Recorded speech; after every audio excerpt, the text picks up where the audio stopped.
वाणी हुजूर स्वामी जी महाराज। जीव दया तू पाल तेरे भले की कहूँ, दुख न दे तू काहे तेरे भले की कहूँ। जीव दया तू पाल तेरे भले की कहूँ, दुख न दे तू काहे तेरे भले की कहूँ। यह श्री हजूर महाराज जी का एक सुंदर शब्द है, लेकिन क्योंकि काफी लंबा है इसलिए हम हमेश इसको दो हिस्सों के अंदर लेते हैं। इस शब्द की पहली कड़ी है, चेतो मेरे प्यारे तेरे भले की कहूँ, गुरु तो पूरा ढूंढ तेरे भले की कहूँ।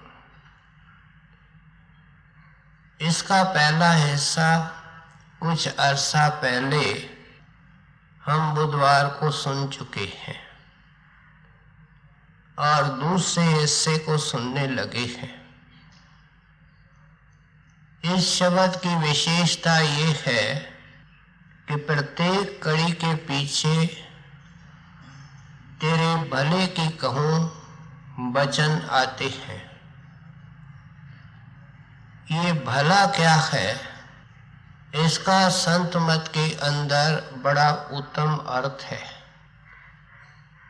हम जब से दुनिया के अंदर आए, भले कर्म भी करते आए, बुरे कर्म भी करते आए, और नतीजा ये हुआ कि आज हम दुनिया में मौजूद हैं। स्वामी जी महाराज ने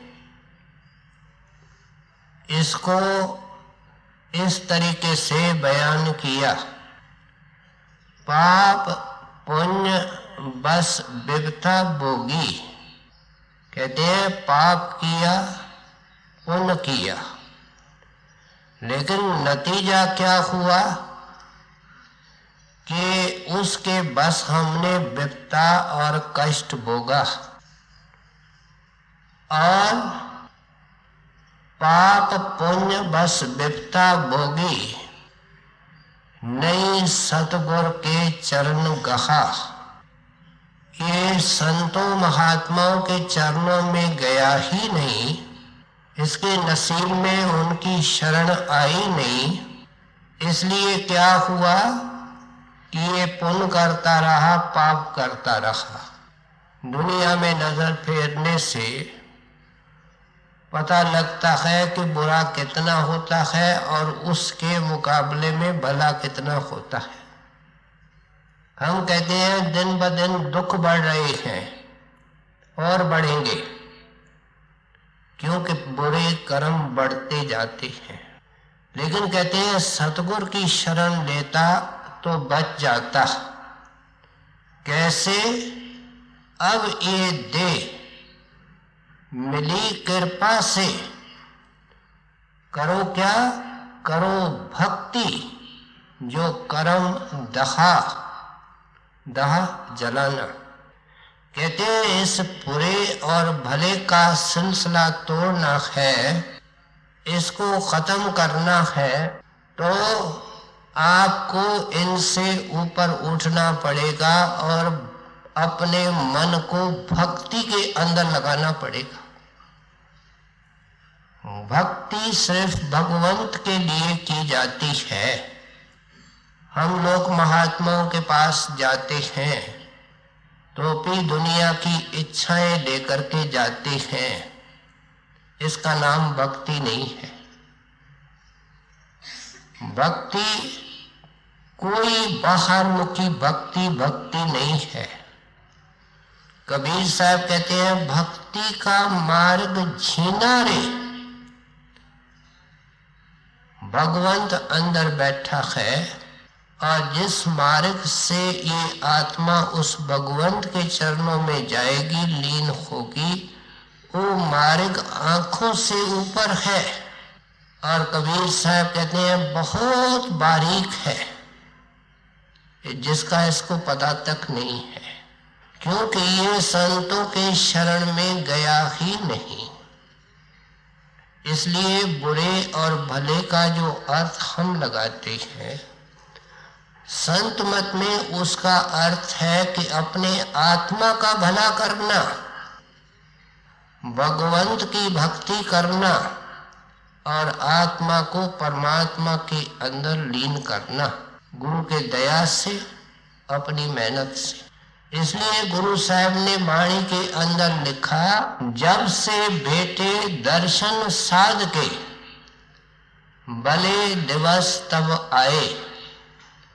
कहते हैं पहले बुरा और भला इस चक्कर में फंसे हुए थे, लेकिन मालिक ने कृपा की और सतगुरु के चरण मिल गए। उन्होंने क्या किया कि हमारे भले दिन शुरू कर दिए। और भले दिन कब शुरू होते हैं? जब हम मालिक के भक्ति के अंदर लगते हैं। अब इस विषय को जारी रखते हुए स्वामी जी महाराज रहनी और करनी, इसके संबंध में सुंदर शिक्षाएं दे रहे हैं। आप यहाँ फरमा रहे हैं, जीव दया तू पाल तेरे भले की कहूं, दुख न दे तू काहे तेरे भले की कहूं। भले को पहले समझो कि भक्ति जो मालिक की तरफ ले जाए। कहते हैं इस मार्ग में, भक्ति के मार्ग में तेरे को किसी को दुख नहीं देना है और सबके ऊपर दया करनी है, सबका भला करना है। हम जब महात्माओं की वाणी पढ़ते हैं, सुनते हैं, तो वे 3 प्रकार के दया का जिक्र करते हैं, मनसा वाचा कर्मणा। एक कर्म की अहिंसा, फिर वचन की अहिंसा और फिर मन की अहिंसा। यहाँ कर्म की हिंसा से शुरुआत हो रही है और इशारा आपका विशेष मांस आहार की तरफ है, क्योंकि इसके अंदर जीव हत्या है। हम देखो, संतों के पास जब शरण लेने जाते हैं, मन में दया करके प्रतीत आती है और नामदान के लिए अरदास करते हैं, तो वो एक सवाल पूछते हैं, मांस मछली आदि शराब वगैरह तो इस्तेमाल नहीं करते, क्या और बुराइयां हम नहीं करते हैं? क्यों नहीं उनके बारे में पूछा जाता है? ये सवाल एक क्यों पूछा जाता है? क्योंकि सबसे ज्यादा बोझ कर्मों का इसमें लगता है। इसलिए आप समझाते हैं कि पहले अपने आहार को शुद्ध करो और इस तरह की चीजों का सेवन करना बंद कर दो। हम जितने यहाँ बैठे हैं, गुरु की अगर दया हो गई है, सत्संग का असर हो गया है, हमने खाना पीना छोड़ दिया है। पहले खाते पीते थे, लेकिन क्यों खाते पीते थे? क्योंकि हमारे पिता माता और बुजुर्ग खाते थे। जो खाते हैं बुजुर्ग, वो बच्चों को खिलाते हैं, और उनको इस चीज का खतरनाक नतीजे का पता नहीं है कि जो वो खाते हैं उनका पाप तो उनको लगता ही है, लेकिन बच्चा जब तक बेसमझ है उनको खिलाने का पाप भी उनको ही लगता है, क्योंकि बच्चों को जो खिलाएंगे वो खाएंगे। इसलिए सारे संत महात्मा समझाते हैं, प्यारे तेरे को नर तन मिला है, नर नारायणी देह मिला है, परमात्मा ने तेरे को अपनी शक्ल पर बनाया है। यहूदी कहते हैं, क्राइस्ट कहता है God made man in his image, उसको अपना रूप बनाया है। और ये गंदी गंदी चीजें तेरे लिए नहीं है। हम प्रकृति के अंदर देखते हैं कि दो किस्म के जानवर होते हैं, एक शाकाहारी, दूसरे मांसाहारी। शाकाहारी जानवर कौन है? भेड़, बकरी, बैल, बंदर, हाथी, इस तरह के जानवर हैं, गाय। अगर इन जानवरों के आगे मांस रखा जाए तो भी मुंह फेर देते हैं। हमारे डॉक्टर इस चीज को निर्णय कर चुके हैं कि इंसान के दांत, इंसान की जिभ्या, इसका गला, इसका माथा, इसके आंत, इसका जो स्ट्रक्चर है और बनावट है वो उन जानवरों के पार्ट से मिलती है जो शाकाहारी है। शेर के नाखून ही दूध से होते हैं, उसके दांत दूध से, उसका पेट छोटा होता है, आंत छोटे होते हैं, क्योंकि वो मांस खाने के लिए बनाया गया है। क्यों बनाया गया है? कि इंसान था, रात दिन मांस हर वक्त खाना चाहता था, मरते वक्त उसके अंदर इसकी आस रही, वो आस आज पूरी हो रही है। कुदरत के अंदर पूरा कानून है, जो इच्छे सो पावे, ये इटर्नल लॉ है। जो भगवंत को चाहता है वो भक्त बन जाता है, जो दुनिया के किसी वस्तु और प्राणी को चाहता है वो दुनिया का हिस्सा बन जाता है।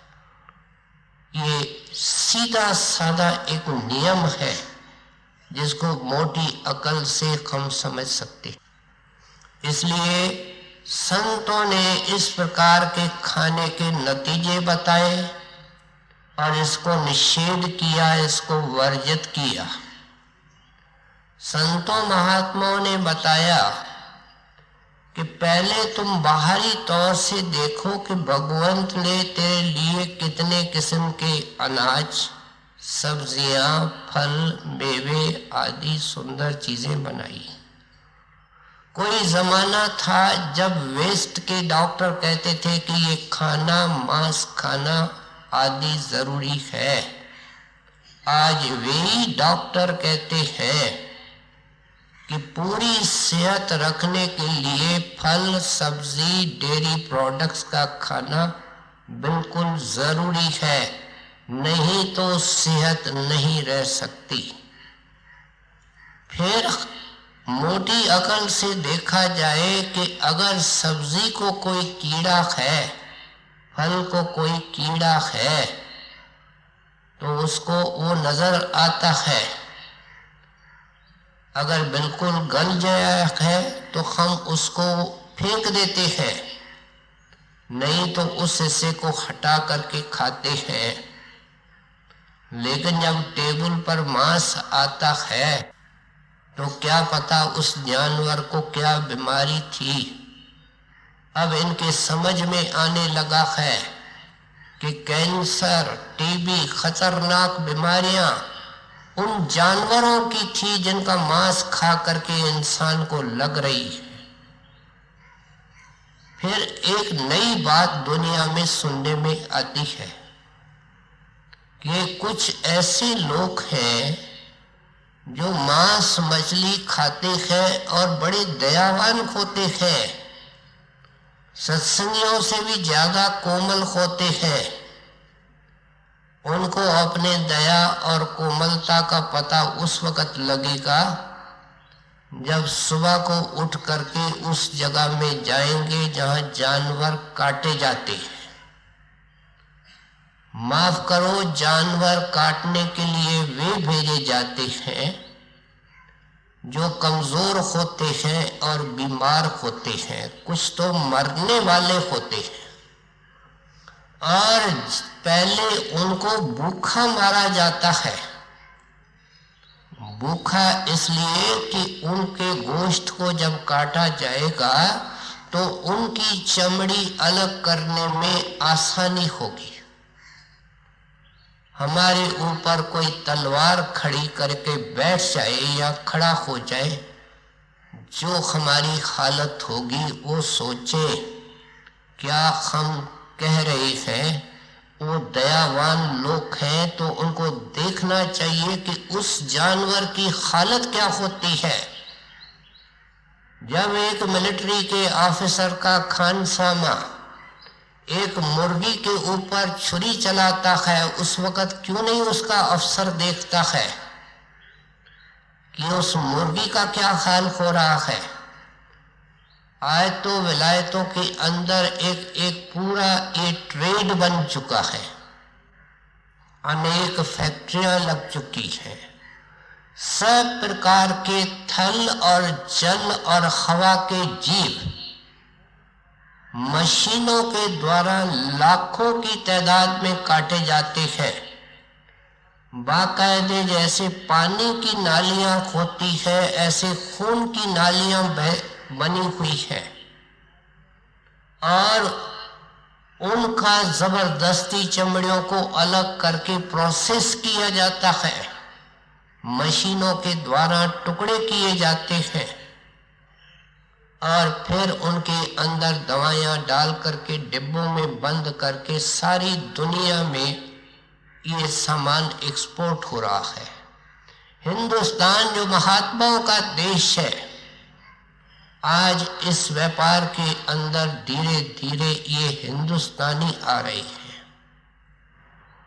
खाना सबसे पहले किसी जमाने में हिंदुस्तान में सबसे कम था, शायद आज भी सबसे कम है, लेकिन परसेंटेज बढ़ती जाती है, क्योंकि नैतिक पतन हो रहा है, वातावरण बदल रहा है, संगत भैड़ी और बुरी मिल रही है।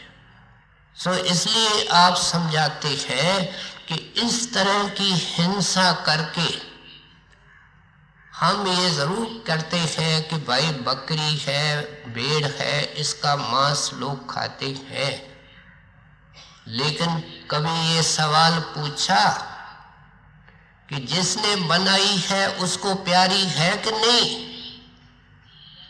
अगर हमारे बेटे को कोई चांटा लगाता है, हम नाराज होते हैं, क्या उस भगवान की बनाई हुई भेड़ और बकरी को और पंछी को काटा जाएगा? वो मालिक के खुशी का पात्र होगा। ये जानवर पालना मांस के बेचने के लिए, उनको काटना, उनको बेचना, उनको पकाना, उनको खाना, किसी को खिलाना, ये सब पाप के भागी हैं। सो इसलिए आप उपदेश करते हैं कि जीव दया अपने अंदर धारण करो, इस तामसिक भोजन से, इस गंदे चीज से बचने की कोशिश करो। हमारे डॉक्टर एक तरफ कहते हैं, महात्मा दूसरे तरफ कहते हैं कि ये इंसान के लिए भोजन है ही नहीं। गुरु साहब ने वाणी के अंदर लिखा, कुदम करे पशु पंखियां पर। कहते हैं ये पशुओं और पंखियों को मारता है, दिसे नाही काल, इसको हिसाब किताब मांगने वाला नजर नहीं आता है, इसलिए तो करता है। लेकिन गुरु साहब समझाते हैं कि होगा क्या, ओथे ओ मनुष्य जो आज काटे जा रहे हैं वो इंसान थे, उन्होंने इस तरह के काम किए, कटवाया, काटा, खाया, आज उनके गले काटे जा रहे हैं। फाथा माया जाल। इतने संतों के समझाने के बावजूद माया का नशा इसको इस तरफ ले जाता। दूसरी है इसकी पुरानी आदत, इस जन्म की नहीं, अनेक अनेक जन्मों और युगों की। पंखी सब कीड़े खाते हैं, पानी के अंदर जीव रहते हैं, जीव जीव को खाता है। अनेक तरह के ऐसे कीड़े मकोड़े हैं जो और ऐसी चीजें खाती हैं। सभी जूनियों के जो इसने अंदर ये चीजें खाई हैं, जब इंसान बनता है वो आदत इसके ऊपर हावी हो जाती है और वो जुबान के अंदर चस्का तो जुगों का है, वो इसके अंदर जोर पकड़ता है। जबकि इंसान से इसने देवता बनना है, भगवंत का रूप बनना है। समझा रहे पहला कदम उठाओ। दुनिया के अंदर केवल महात्मा नहीं समझाते, दुनिया के अंदर ऐसे नेक इंसान और फिलोसोफर हुए हैं जो इसको खाना तो क्या, इसका नाम सुनना नहीं चाहते हैं। इंग्लैंड के अंदर एक मशहूर दुनिया के अंदर फिलोसोफर हुआ है जिसका नाम बर्नार्ड शॉ था। उसने कभी ऐसी चीज को अंग्रेज होते हुए नहीं खाया, और जो खाते थे उस इंसान को वे कहते थे चलता फिरता कब्रिस्तान। उसके पेट में जानवरों की कब्रें हैं और उन्होंने कभी ऐसे आदमी की संगत नहीं की जिससे कि इसके खाने की बदबू आवे। वसीयत जाते वक्त करके गया कि जब मैं मरूं, अंग्रेजों का कॉफिन उठाया जाता है, एक बक्से के अंदर उनको डाल करके कब्रिस्तान में ले जाते हैं। जब मेरे उस कॉफिन को उठाया जाए तो मेरे उस जलूस के अंदर कोई भी मांस खाने वाला शामिल न हो। शामिल करना भेड़ों को, शामिल करना बकरियों को, बैलों को, और जो जानवर नहीं खाते हैं। मुझे जलूस के अंदर ऐसे आदमी नहीं चाहिए जो इस गंदी चीजों को, भगवंत की बनाई हुई चीजों को खाते हैं। कबीर साहब ने कहा, मांस मांस सब मांस है, मुर्गी हिरनी गाय। कोई मजहब वाला कहता है, धर्म वाला कहता है ये छूट है, ये छूट है, कुछ भी छूट नहीं है। आखिर चिताते हुए क्या कहते हैं, खुश खाना है खिचड़ी। कबीर साहब मुसलमान थे, जुलाई मुसलमान के घर में पाले गए थे। खुश खाना है खिचड़ी, माँ पड़े टुक नून, मांस पराया खाए के, गला कटावे कौन। कहते हैं ये सौदा करने लगे को। मेहरबानी करके आज से, मेहरबानी करके अब से, अगर तुम नहीं भी खाता है जो तेरे को प्यारा है, जिसे तुम्हारी प्रीत है, उसको समझाओ इसको खाना बंद कर दे। ये बहुत खतरनाक चीज है, लंबे मार्ग में ले जाती है। इसलिए कहते हैं ये कर्म की हिंसा है। स्वामी जी महाराज ने अपनी वाणी के अंदर लिखा, कोमल चित दया मन धारो, परमार्थ की खोज लगाना। परमार्थ की खोज तो बाद में आती है, उस प्रभु से मिलाप तो बाद में आता है। पहले कोमल चित बनो, दया मन धारो। ये काम उस आदमी के नहीं है जो इंसान से ऊपर उठना चाहता है। ये इंसान से नीचे गिरना चाहे वो तो होता रहा है। ये महात्मा की वाणी प्रेरणा देती है कि ऊंचे उठो, उसका ये पहला कदम है। आगे दूसरे कदम को बताते हैं। जीव दया तू पाल, तेरे भले की कहो, दुख न दे तू काए, तेरे भले की कहूँ। बचन तान मत मार, तेरे भले की कहूँ। कड़वा तू मत बोले, तेरे भले की कहूँ। एक एक वचन जो आप फरमा रहे हैं वो देखो कितना मीनिंगफुल है और कितना नाजुक है। कहते हैं अब कर्म की हिंसा के बाद वचन की हिंसा। वचन तान मत मार, कहते हैं जैसे तीर मारा जाता है, जैसे गोली मारी जाती है। ध्यान से सुने सत्संगी, जो कहता है मैं तो सत्संगी हो गया, मैंने मांस खाना छोड़ दिया, लेकिन अनेक अनेक उम्मीदें हैं। ये दूसरी उम्मीद जो सत्संगी से रखी जाती है। कहते हैं कभी जुबान से कड़वा मत बोल, किसी को तान का वचन मत मार। ये गोली का जख्म, तीर का जख्म अगर उसकी तकदीर हो तो भर जाएगा, आदमी स्वस्थ हो जाएगा। लेकिन जो कटु वचन है उसका घाव कभी नहीं भरता है। जब भी उस वचन की याद आती है, जिसको वो चोट लगी है, उसके आंखों से नीर बहता है, बद्दुआ निकलती है, मैंने क्या किया था, ऐसे क्यों कह दिया। ये सत्संगी के लिए पहला लाइन और पहला सबक है कि जुगों जुगों से भौंकना और बोलना। जानवरों में भौंकना, इंसानों में बोलना। कहते हैं ये तेरा जारी रखा है, अब खामोशी अख्तियार कर। ये सबसे मुश्किल काम है।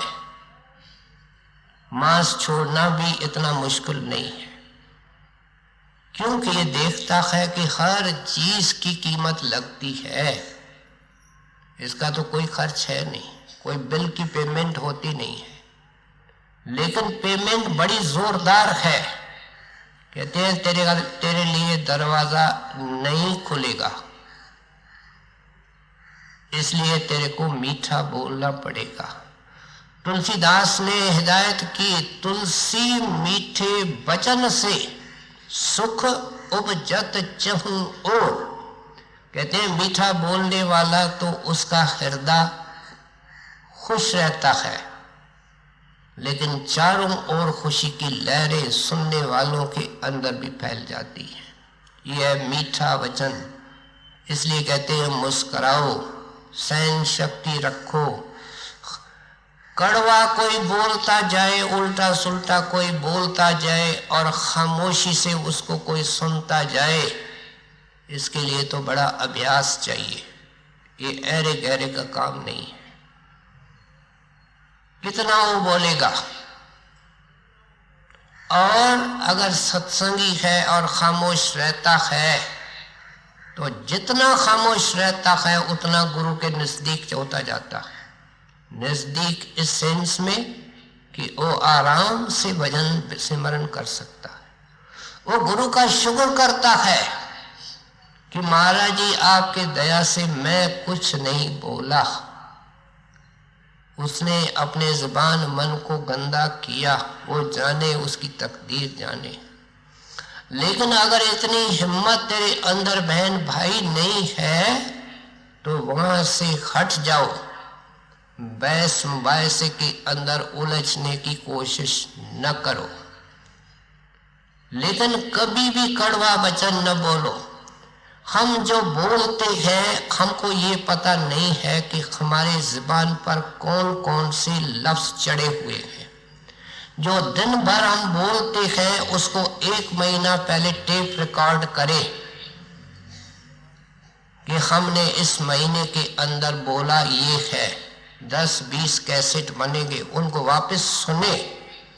सुन करके हमको शर्म आएगी कि किस रफ्तार से बोलते हैं, क्या बोलते हैं, उसके अंदर कितनी तेजी, तुंदी और क्रोध होता है। कहते हैं ऐसे आदमी को दरगाह के अंदर कोई एंट्री नहीं मिलेगी, आगे कोई उसका रास्ता नहीं खुलेगा। ये तो हाथ जोड़ने, झुकने का, माफी मांगने का मार्ग है। एक खास बहुत पुराना सत्संगी और बहुत बड़ा ऑफिसर हजूर महाराज जी के निजी सेवा में रहता था। ये बात स्वामी जी महाराज की जो कह रहे हैं, इसको जीवन में उतारना अति मुश्किल है। सिर्फ इसके लिए अभ्यास जरूरी नहीं है, सत्संग तो है ही, अभ्यास जरूरी है, लेकिन उच्च दर्जे का अभ्यास हो जब ये हो सकता है। अब उसकी किसी के साथ बातचीत हो गई, गुस्सा आ गया, तान का वचन बोला। अब बड़ा आदमी लड़ेगा भी तो किसी बड़े आदमी से। महाराज जी के कान तक बात गई, नियम अनुसार अपनी सेवा करने गया। महाराज जी संत गंभीर होते हैं, कुछ नहीं बोले। अपनी सेवा करके जब चलने लगा तो महाराज जी ने एक पुस्तक उनके हवाले की। उस अंग्रेजी में पुस्तक थी क्राइस्ट की, जिसका नाम है, बड़ी प्रसिद्ध किताब अंग्रेजी के अंदर मानी जाती है, इमिटेशंस ऑफ क्राइस्ट।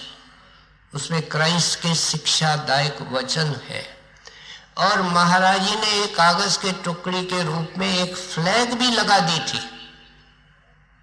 जिस वक्त वो चलने लगा, किताब लेकर के हाथ जोड़ करके चला गया। जा करके पहले उस जगह से खोला जहां वो कागज की टुकड़ी या फ्लैग लगी हुई थी।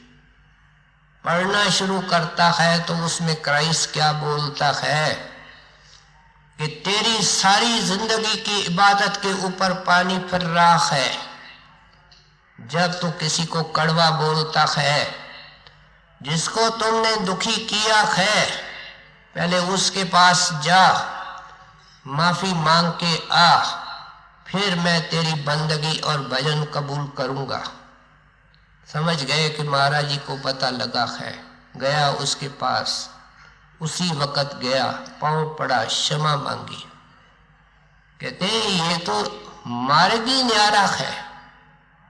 कहते हैं वो मालिक कितना ऊंचा है, ए बड़ ऊंचा होए तिस ऊंचे को मिले सोए। कहते हैं जितना वो ऊंचा है उतना इसको ऊंचा उठना पड़ेगा, मामूली बात नहीं है। सारी पहाड़ की चढ़ाई है और पहाड़ की चढ़ाई आसान नहीं होती है। इसलिए कहते हैं बेजिम्मेवारी से जब बोलते हो नतीजे क्या निकलते हैं, इसके लिए हिस्ट्री गवाही देती है।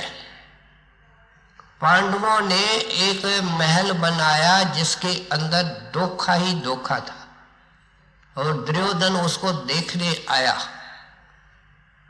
जहां पानी नजर आता था वहां पानी था ही नहीं, जहां दरवाजा नजर आता था वहां दीवार थी। नतीजा ये हुआ कि दुर्योधन कई बार टकराया। उधर बालकनी के ऊपर द्रौपदी खड़ी थी, वो उसके ऊपर व्यंग करने लगी, हंसने लगी, और क्या बोली, अंधे का बेटा अंधा। हम जानते हैं उनके पिताजी अंधे थे। दुर्योधन को बड़ा जोश आया और उस वक़्त कह के गया कि अंधे का बेटा अंधा देखो क्या आपको करके दिखाता है।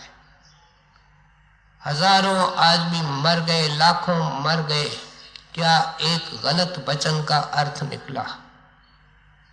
कहते हैं एक गलत वचन 20-20 साल मुक्त में चलते हैं।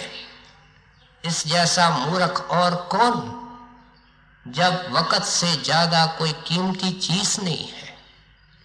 चाहते हैं कि एक एक वचन की चौकीदारी, अगर बोलना भी पड़े, जहां खामोशी से काम चलता है। संतों ने देखो, महात्माओं ने किस तरीके से कहा कि स्पीच इज सिल्वर इन, बोलने की कीमत चांदी, साइलेंस इज गोल्डन, खामोशी की कीमत सोना। अगर खामोशी से काम चलता है तो खामोशी से चलाओ, बोलना पड़ता है तो बड़े सावधान होकर के बोलो। एक लफ्ज से काम चलता है तो दो न बोलो, जो बोलना पड़ता है तो मीठा बोलो, मुस्करा करके बोलो, सारी दिलों को जीत लोगे। इसलिए उस दोहे का दूसरा हिस्सा क्या है, तज दे वचन कठोर। कहते हैं तुम्हारे अपने और पराये सब तुमको पसंद करेंगे अगर तुम एक ये लाइन पकड़ लोगे। क्या इस सत्संग से आज ये लाइन हम स्वीकार करने के लिए तैयार हैं? तज दे वचन कठोर, प्यार से बोलो, मीठा बोलो। ये क्या है? वचन की अहिंसा। इसके बाद मन के अहिंसा का जिक्र होता है। वचन तान मत मारे तेरे भले की कहो, कड़वा तू मत बोले तेरे भले की कहूँ, सबको सुख पहुँचावे तेरे भले की कहूँ, नाम अमीर से पी तेरे भले की कहूँ। कहते हैं सतगुरु तो अमृत देना चाहता है, ये दुनिया का विष पी रहा है। इसलिए कहते हैं कि ये सब मन की जो अहिंसा है, मन की जो दया है, जिसने उसको धारण किया वो कर्म की हिंसा और वचन के हिंसा से बचेगा। क्योंकि पहले हिंसा की शुरुआत मन में होती है। एक आदमी ने कुछ बोला, मन ने उसके बाद ख्यालों की एक श्रृंखला, एक सिलसिला शुरू किया। ये बहुत लुच्चा आदमी है, ठीक नहीं है, देखो ऐसा बोला है। फिर 2-4 दिन के बाद पता लगता है, कहता है इसका भाई भी ऐसा बोलता है। हफ्ते के बाद बोलता है कि इसका पिता भी ऐसा बोलता था। ये बात करने के लायक नहीं है, मन तो खाली है। मन को कहा गया है शैतान की वर्कशॉप। वर्कशॉप में काम करता है मैकेनिक, ये मन मैकेनिक है और ये शैतान का रूप है। और इसलिए मन को कहते हैं खाली मत रखो, नहीं तो ये शैतानी के ख्याल लाएगा। जब बार बार वो चीज किसी के प्रति हम सोचते हैं तो सोच सोच करके क्या बनता है, एक पक्का विचार, जिसको अंग्रेजी में हम कहते हैं सेंटिमेंट, कि ये आदमी बात करने के काबिल नहीं है, बेकार है, लुच्चा है। जब कभी सामने आएगा तो ये बुरा बोलना शुरू करेगा, शायद डंडा लगाना भी शुरू करेगा। शुरुआत कहाँ से हुई? मन से। इसलिए गुरु साहब ने अरदास करी कि सत्संगी कैसे कामयाब हो सकता है। नानक नाम चढ़दी कला, ये नीचे गिरने का मालिक नहीं है, ये ऊपर चढ़ने का मालिक है। नानक नाम चढ़दी कला, तेरे फाणे सरबत का भला। सरबत माना सब, अपने पराए, दोस्त दुश्मन, सबका मालिक भला करना, अमृत वेले उठ करके ये अरदास करने के लिए गुरु साहब ने कहा है, ये हमारे कल्याण के लिए है। सो इसलिए आप उपदेश करते हैं कि ये देह सुख देने के लिए मिली है, प्यारे सौदा करो तो इस देह के अंदर बैठ करके किसी की सेवा करो। सेवा लेना तो इंसान का पुराना एक सेवा है, आदत है, लेकिन किसी को सुख पहुंचाना, अगर आदमी कोई परेशान है उसको सत्संग की कोई बात सुना करके उसको प्रसन्नचित कर सकते हैं, संतोष दे सकते हैं, ढारस दे सकते हैं, इस जैसी तो कोई सेवा भी नहीं है। ये उससे वो बड़ी सेवा है जो उसको 500 रुपया देता है। सो इसलिए कहते हैं जिस भी सेवा के काबिल तू है वो अपने शरीर के अंदर बैठ करके मन के जरिए वो करने की कोशिश कर। दोस्त दुश्मन का भला चाहेगा। भला कौन चाहेगा? जो गुरु की शिक्षा और दीक्षा के ऊपर अमल करता है, नहीं तो मन खाली रहता है। जो मन सिमरन ध्यान में होगा वो ही न बुरा सोचेगा न भला सोचेगा। और करते करते ये अवस्था आती है कि सिमरन ध्यान करने वाले के अंदर से अगर कोई ख्याल भी निकलता है तो शुभ निकलता है, लेकिन बाहर के अंदर शुभ और अशुभ दोनों बांधने वाले होते हैं। भक्त को बांधते नहीं है क्योंकि वो उसका फल नहीं चाहता है, इसलिए वो उड़ करके चला जाता है, आजाद होता है। सिलसिलेवार सिस्टमेटिकली समझा रहे हैं कि वो जो भला है, वो जो भक्ति है, जिसके लिए तेरे को गुरु मिला है या जिसके लिए महात्मा दुनिया में आते हैं, ये सौदा खरीद करने का प्रोसीजर क्या है, सिस्टमेटिकली समझा रहे हैं। सबको सुख पहुंचावे तेरे भले की कहो, नाम अमीरस पी तेरे भले की कहूँ। श्री लक्ष्मा चित राखे तेरे भले की कहूँ। संतोष विवेक विचारे तेरे भले की कहूँ। इस कड़ी के नीचे काम, क्रोध, लोभ, मोह, अहंकार, ये जो कुछ अवगुण हैं इनका जिक्र आता है। ये जो विकारी अवगुण हैं इनको असुरी संप्रदाय कहा गया है। असुर किसको कहते हैं? एक सुर होता है देवता। असुर किसको कहते हैं? दैयत को, राक्षस को, डेविल को कहते हैं। ये जितने डंग हैं ये इन शैतान के डंग हैं, और इसके विपरीत जो शील, क्षमा, संतोष, धीरज वगैरह हैं ये दैवी संप्रदाय है, संप्रदाय पूंजी, ये जो उस भगवंत की तरफ, अर्शों की तरफ ले जाती है। शील को धारण कर, सच्चे शीलवंत आपको दुनिया में मिलेंगे ही नहीं। एक संत शीलवंत होता है। वो सच्चा क्यों शीलवंत है कि उसके नजर में स्त्री पुरुष है ही नहीं, उसके नजर में परमेश्वर है, सबके अंदर उसका नूर देखता है। इसलिए बुरे में बुरे आदमी को नाम दे करके गले से लगाता है, वो उस नूर को देखता है। और सच्चा शील ये है। लेकिन कहते हैं कि आम सत्संगी के लिए क्या है कि अपने स्त्री के अलावा छोटी को बेटी, बराबर को बहन, बड़ी को माता, एक ख्याल रख करके, नैन नीचे रख करके मन के अंदर गंदी वासना न पैदा करे। एक जवान लड़का सत्संगी के फैमिली का है, सड़क पर जा करके एक लड़की के बारे में उल्टा सुल्टा सोचता है। वो अपने आप से सवाल पूछे कि मेरे बहन के लिए कोई रास्ते का आदमी ऐसा सोचेगा तो मैं क्या महसूस करूंगा।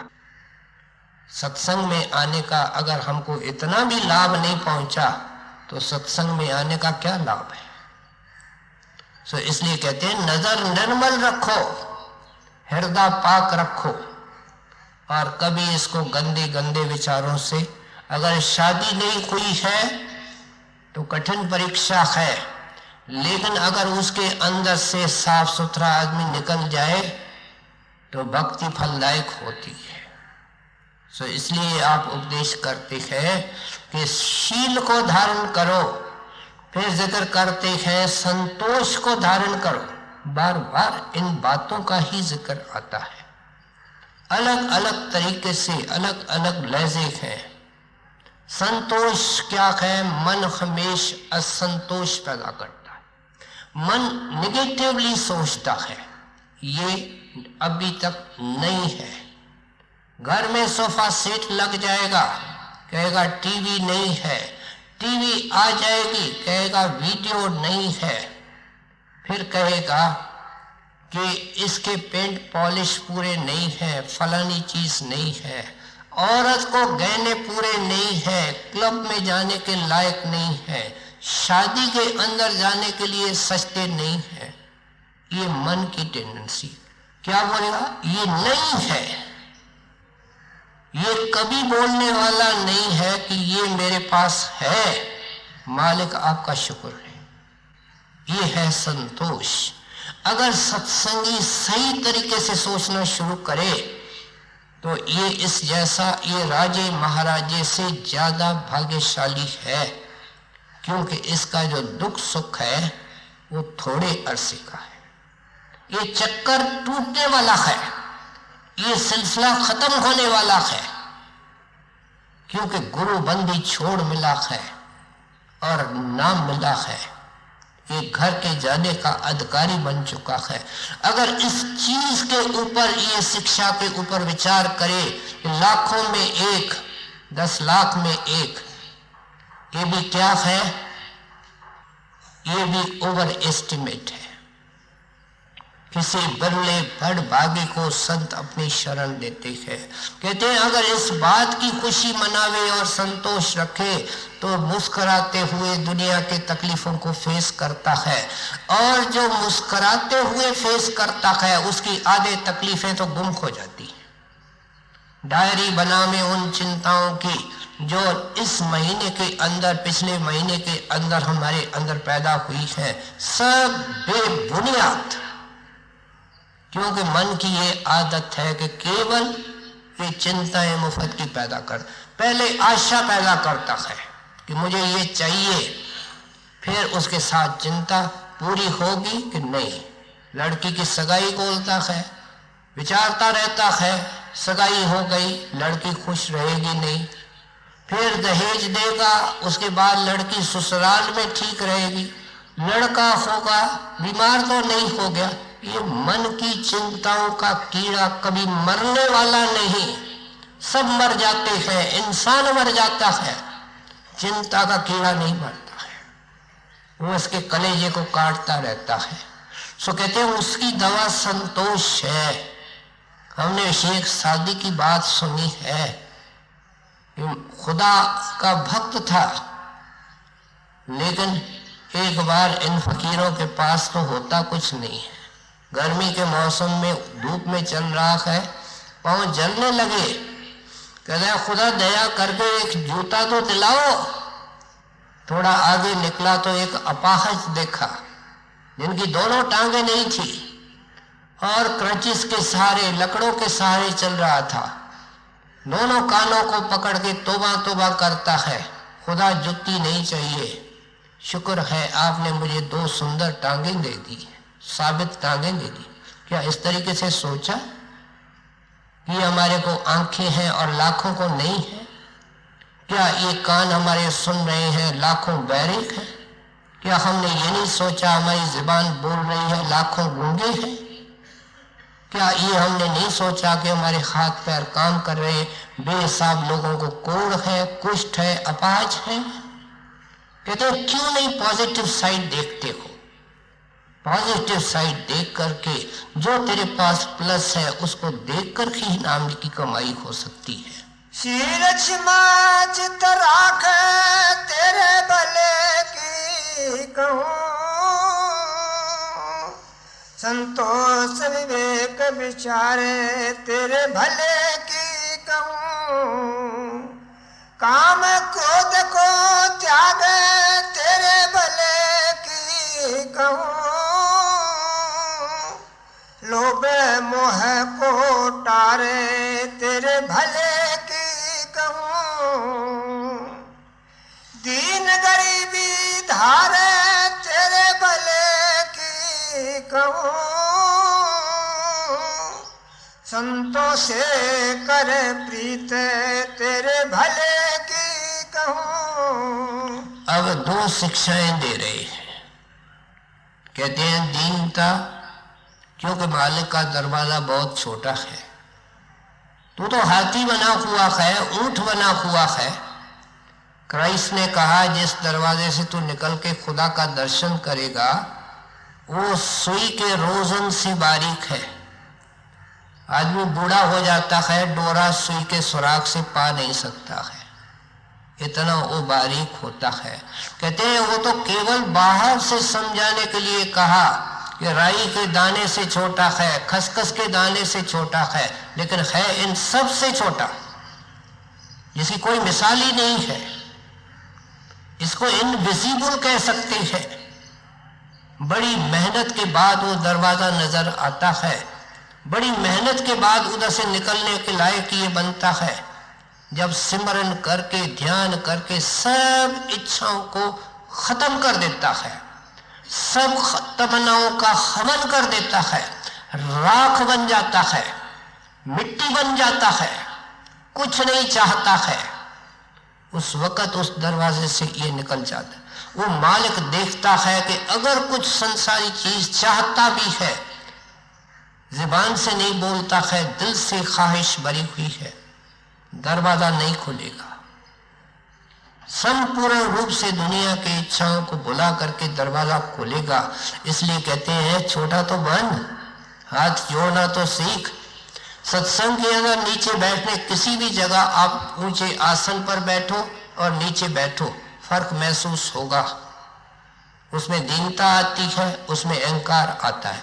ऊंचे ऊंचे वस्त्र पहन के, गहने पहन करके देखो और सीधे सादे कपड़े पहन के देखो, अपने आप पता लगता है दीनता कैसे आती है। और जो मन को पसंद नहीं है, साथ संगत के अंदर संतों ने जो इतनी सेवाएं रखी हैं, ये उनकी बात वो जाने, ये केवल हमारे अंदर दीनता लाने के लिए कि ये झुके। अमीर आदमी गरीब के साथ मिट्टी की टोकरी उठाएगा, एक ही जगह चलेगा, दोनों के मुंह में मिट्टी पड़ेगी, दोनों ही जाकर के उसी बाथरूम के नजदीक नहाएंगे, कुदरती मन के अंदर दीनता आएगी। दीनता लाने के लिए सेवा जरूरी है, लेकिन सेवा जिस तरीके से संत कहते हैं सचमुच दीनता आए।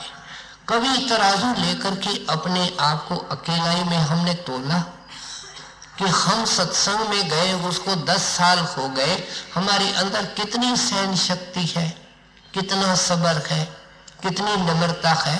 नम्रता तो इससे जाहिर होती है कि कितना ये बर्दाश्त कर सकता है, कितना ये झुक सकता है।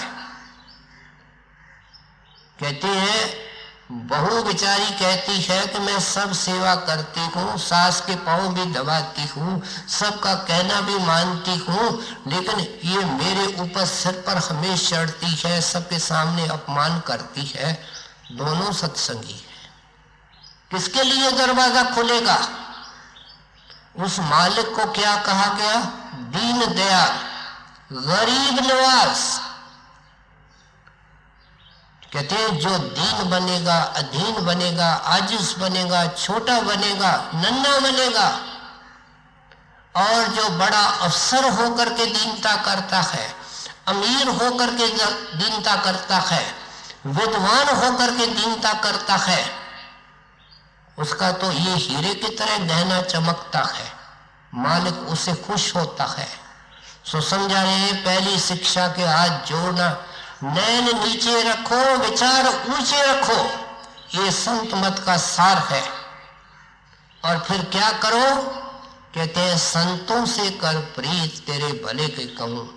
सब तरफ से प्रीत को हटा करके अनेक अनेक नालियों से हमारी प्रीत बह रही है। एक नाली वस्त्रों की, एक गहनों की, मकानों की, संतान की, सैर की, तमाशे की, मिलने की, जुलने की, सैकड़ों नालियां हैं जिनके अंदर हमारे मन की प्रीत की धाराएं बह रही हैं।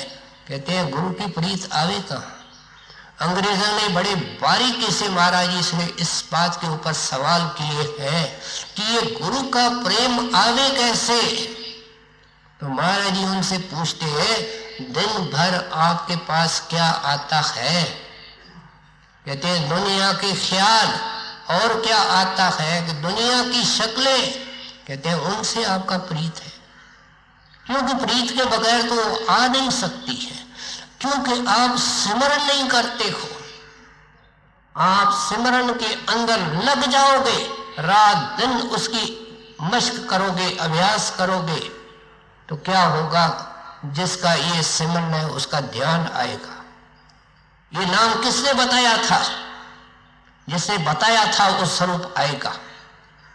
अब अगर हम लड़के के बीमारी का सोचते हैं तो लड़के की शक्ल नहीं आती है।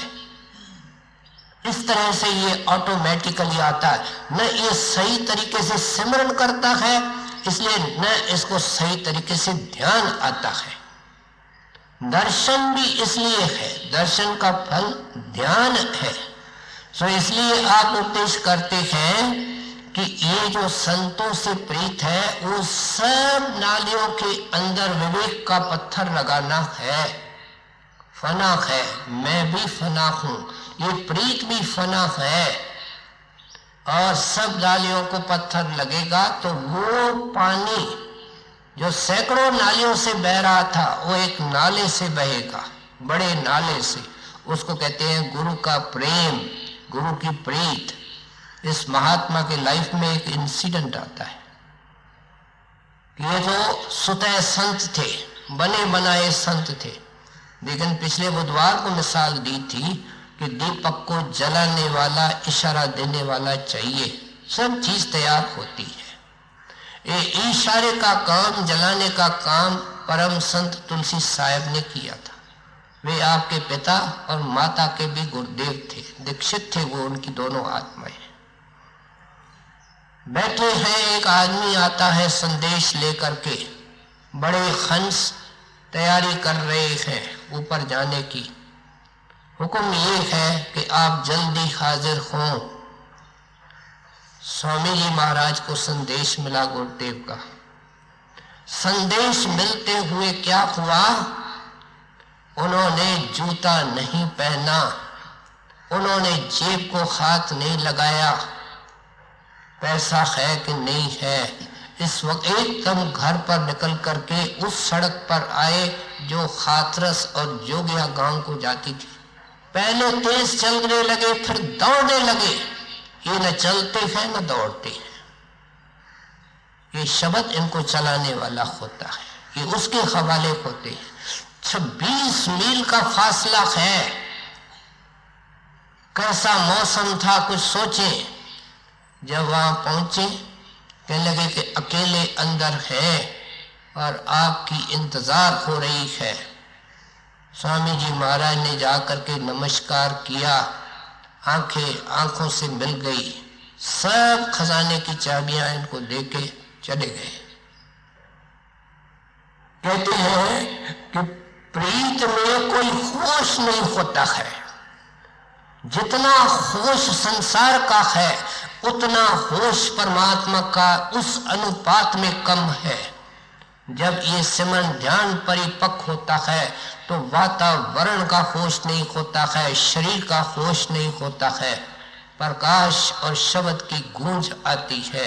जैसे परवाना केवल ज्योत को देखता है, वो ये भी नहीं देख पाता है कि और कौन सा परवाना ज्योत के पास है। अगर वो देखेगा वो परवाना नहीं है, वो केवल ज्योत को देखता है। कहते हैं इस तरह के पॉइंट पर आकर के फिर तेरे को खुशी और शांति और मुक्ति मिलेगी। आगे दीन गरीबी धारे तेरे भले की कहूँ, संतों से करे प्रीत तेरे भले की कहूँ, भोजन भोजन खावे तेरे भले की कहूँ, सत्संग में तू जागे तेरे भले की कहूँ, मान बढ़ाई छोड़े तेरे भले की कहूँ, भोग वासना जारे तेरे भले की कहूँ, समत में हृदय धारे तेरे भले की कहूँ, बैराग भक्ति न छोड़े तेरे भले की कहूँ, गुरु स्वरूप धर ध्यान तेरे भले की कहूँ, गुरु ही का जप नाम तेरे भले की कहूँ। कहते हैं भाई जब तू गुरुदेव के पास गया था उसने तेरे से क्या रिश्ता जोड़ा था?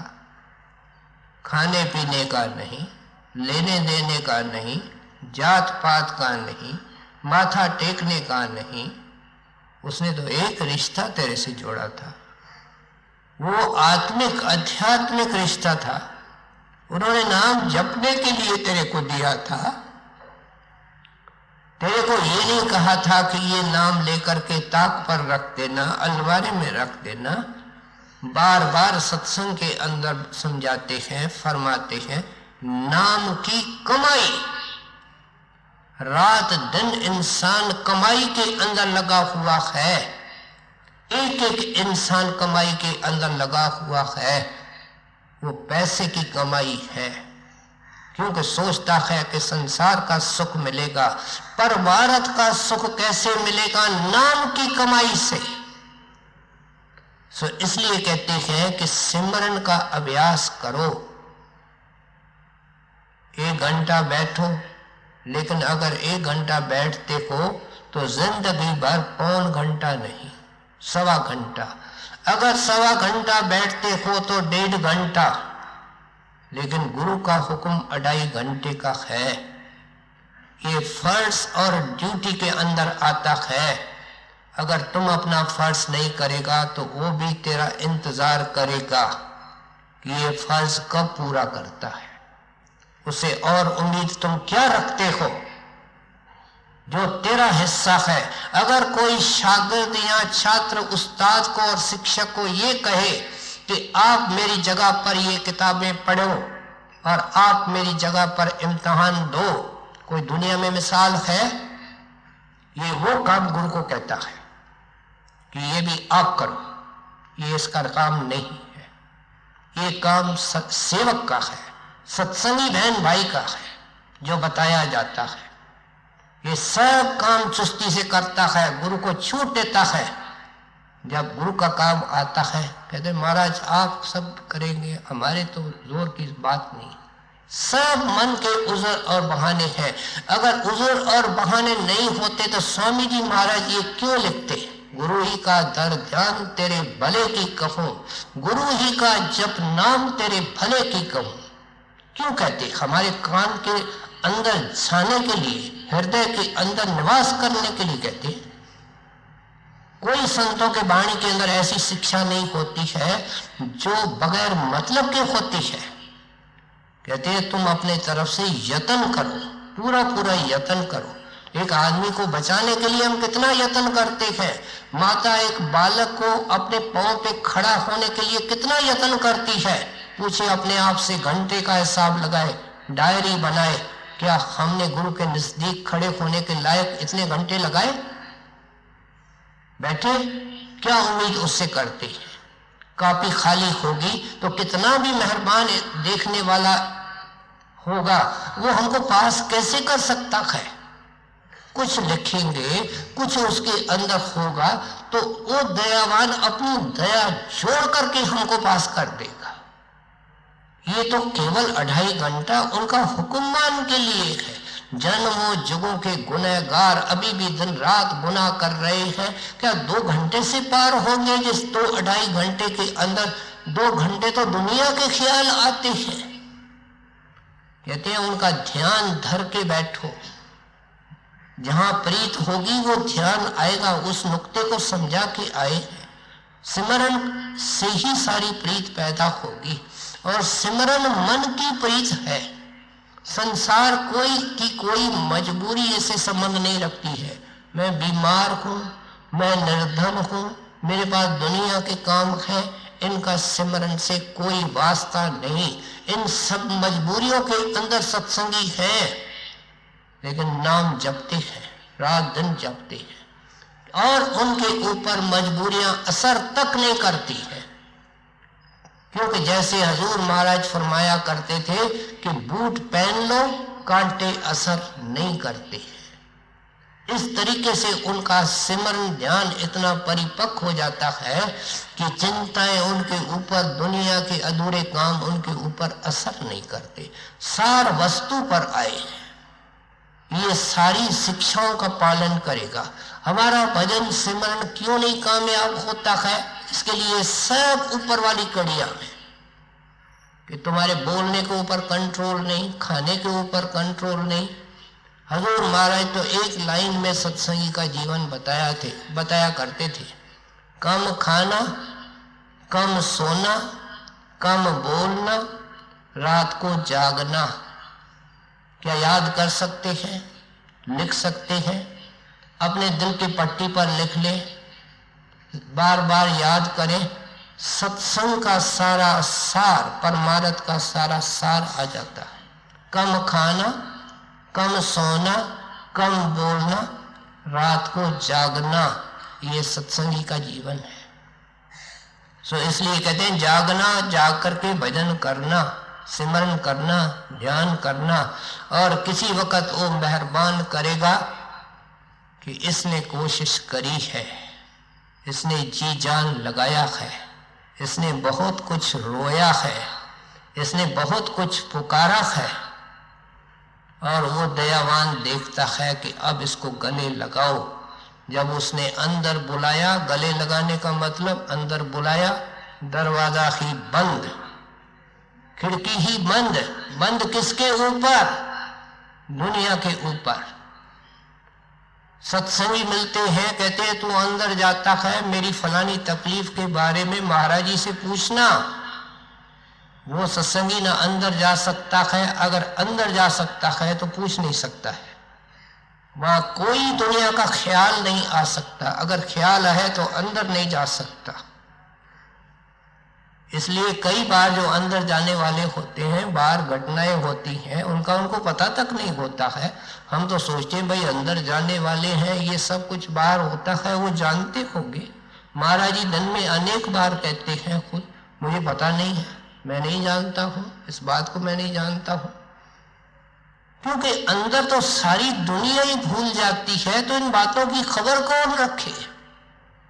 तो इसलिए आप समझाते हैं कि तुम अपने जीवन को, सारा जो सत्संग का सार हमने सुना है, उसको हम एक लाइन के अंदर बयान कर सकते हैं। नेक पाक जीवन, नित नेम गुरु का जो हुक्म है बयान करना, ये आपकी शिक्षा का, आज के शब्द का सार है। गुरु स्वरूप धर ध्यान, तेरे भले की कहूँ,